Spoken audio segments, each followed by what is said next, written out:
ಯಾಕಂದ್ರೆ ಒಂದಿಷ್ಟು ಡಿಸ್ಕ್ಲೋಸ್ ಆದರೂ ಸಹಿತ ಒಂದಿಷ್ಟು ವಿಷಯ ಹೊರಗೆ ಬಂದರೂ ಸಹಿತ ಅಲರ್ಟ್ ಆಗುವಂಥ ಸಾಧ್ಯತೆಗಳಿದ್ದಾವೆ. ಜೊತೆಗೆ ಇಲ್ಲಿವರೆಗೆ ಆ ಅನಾಮಿಕ ಅಥವಾ ಭೀಮ ಅಂತ ನಾವೇನು ಕರ್ಕೊಳ್ತಾ ಇದ್ವಿ, ಆ ವ್ಯಕ್ತಿ ಇನ್ನೂ ಅವ್ರನ್ನ ಕೋರ್ಟ್ ಸುಪರ್ದಿಂದ ತೆಗೆದುಕೊಂಡಿಲ್ಲ ಅನ್ನೋದು.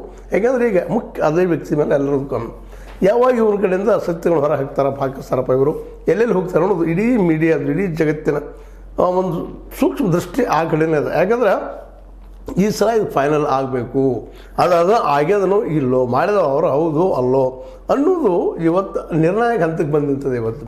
ಯಾಕಂದ್ರೆ SIT ಸಹಿತ ಇದನ್ನು ಚಾಲೆಂಜ್ ಯಾಕಂದರೆ ಎದುರಾಳಿ ವೀಕ್ ಇದ್ದ ವ್ಯಕ್ತಿ ಅಲ್ಲ, ಅತ್ಯಂತ ಸ್ಟ್ರಾಂಗ್ ಅನ್ನೋದು ಈಗ ಕನ್ಫರ್ಮೂ ಆಗ್ಯದ.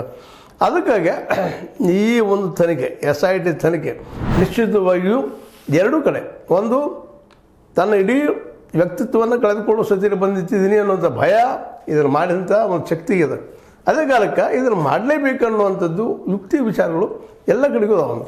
ಆಲ್ರೆಡಿ ರಾಜ್ಯದ ಪ್ರಮುಖ ಕೇಂದ್ರಗಳಿಂದ ಎಲ್ಲ ಕಡೆಯಿಂದ ಎಲ್ಲ ಜನ ಇದರಲ್ಲಿ ಲಕ್ಷ್ಯ ಕೊಟ್ಟಿದ್ದಾರೆ, ಏನಾಗ್ತದಪ್ಪ ಏನಿಲ್ಲ, ಇದು ಸಿಗ್ತಾರೋ ಇಲ್ಲೋ ಅನ್ನೋದು. ಪ್ರತಿಯೊಂದು ಮನೆಯಲ್ಲೂ ಹೆಚ್ಚು ಕಡಿಮೆ, ಅದರಲ್ಲೂ ಈ ಧರ್ಮಸ್ಥಳದ ಭಕ್ತರ ಮನೆಗಳಲ್ಲಂತೂ ದೊಡ್ಡ ಚರ್ಚೆ ನಡೀತಾ ಇದೆ ಅಂತೆ.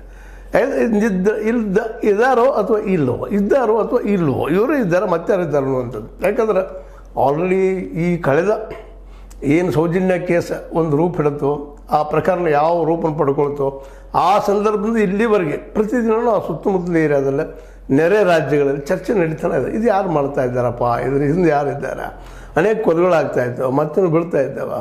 ಎಷ್ಟೋ ಕಡೆ ಈ ಒಂದು ಸ್ವತಂತ್ರ